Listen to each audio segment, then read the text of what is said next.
o hoje bispo, hoje núncio, no Panamá, núncio apostólico no Panamá, Dom Andrés Carrascosa. Ele, uns anos atrás, houve uma conferência sobre a população lá no Cairo, no Egito. E convidaram a irmã Dulce. E ele estava lá, trabalhava num organismo da Santa Sé. E ele me disse, olha, a coisa mais terrível é que, lutando pela vida, porque havia uma proposta de considerar o aborto como um método oficial de controle da natalidade. E o Dom Andrés falou comigo assim, sabe a coisa mais terrível? Só havia a delegação do Vaticano e as delegações dos países muçulmanos lutando contra isso. O Ocidente todinho, países, entre aspas, desenvolvidos, a Europa, a América do Norte, o Brasil, todo mundo queria votar a favor disso. E eles não sabiam o que Deus queria, porque chamaram a irmã Madre Teresa para falar.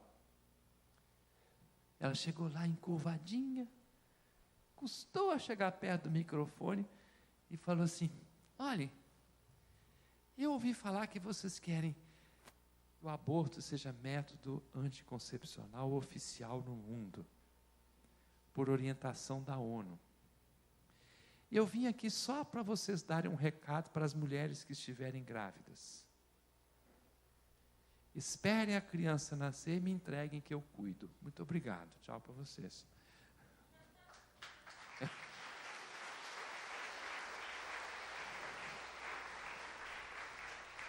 Não falou um minuto.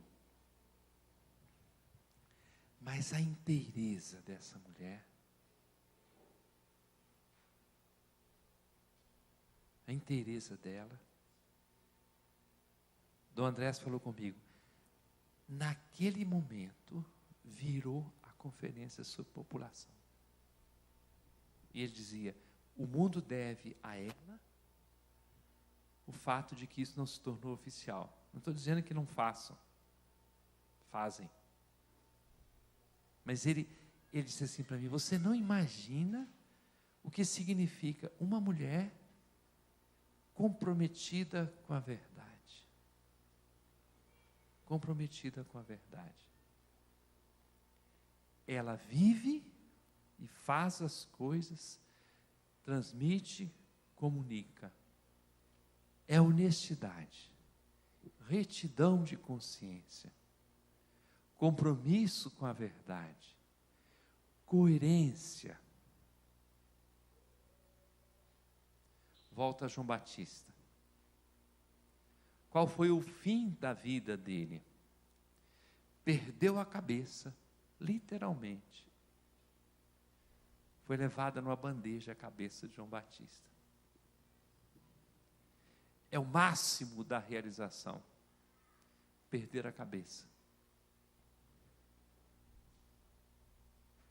Tem gente que perde a cabeça na bebida, na droga, no desespero, né? Outros perdem a cabeça começando a pensar do jeito de Deus e não do seu próprio jeito.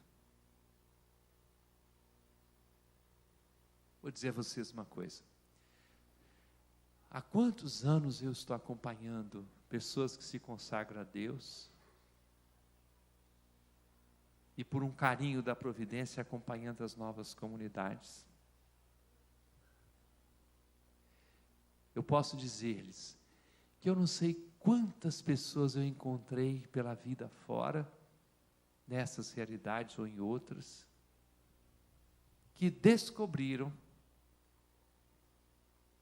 que é uma força indescritível começar a pensar segundo Deus. E assumiram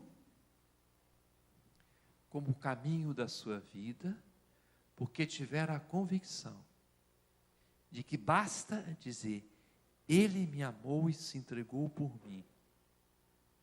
E a vida toda se transformou. Aí vem as minhas propostas.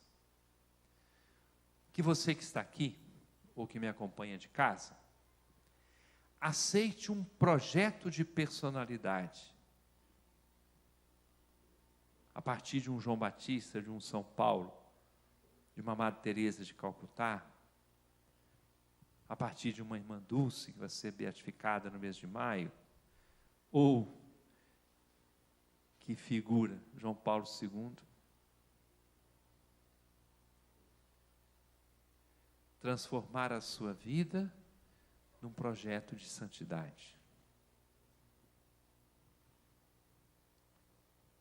Deus nos escolheu, carta aos Efésios, capítulo 1, versículo 14.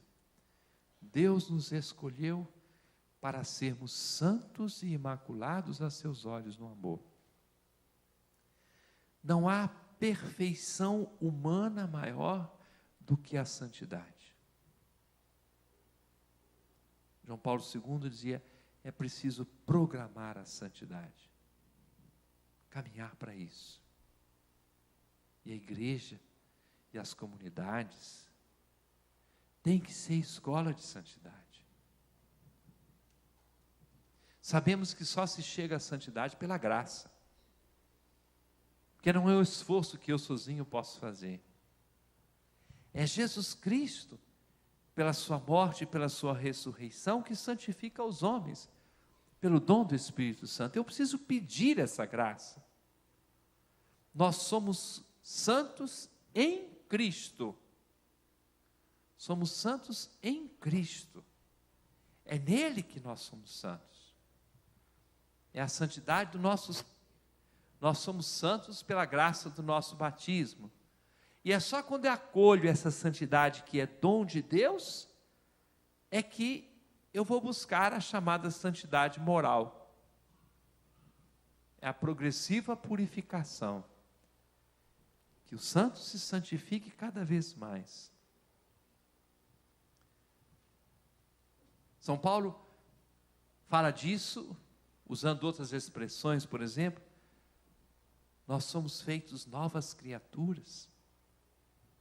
Temos que passar do homem velho para o homem novo. Santo Inácio de Antioquia, segundo século da igreja. Ele foi preso e estava sendo levado para Roma, né? E ele aproveitava, e quando o navio parava em determinado lugar, as comunidades corriam até ele, e depois ele aproveitou, mandou uma série de cartas para as comunidades. E ele ficou sabendo que alguém estava dando um jeitinho, dizendo, vamos ver se a gente negocia lá, para ele não ser morto, para não ser martirizado. Eu vou falar com as minhas palavras, né? Ele disse assim, pode parar com isso. Por quê? Só quando eu for o pão puro de Cristo, triturado pelos dentes das feras, aí eu serei homem. Pão puro de Cristo, triturado pelos dentes das feras. Não é que todo mundo vai passar pelo martírio. Não. Mas caminhar para a santidade, sim. Santo Agostinho disse assim, Deus manda isto, que você não seja homem. Por quê? Deus quer que você se faça parecido com Ele, Deus. O Concílio Vaticano II, na Constituição Gaudium et Spes, número 22, diz assim, Cristo, sendo imagem do Deus invisível, é também o homem perfeito, que devolveu a descendência de Adão à semelhança divina, deformada pelo primeiro pecado. São Pedro diz que nós nos tornamos participantes da natureza divina. São João diz que nós recebemos o poder de nos tornarmos filhos de Deus. É presente de Deus.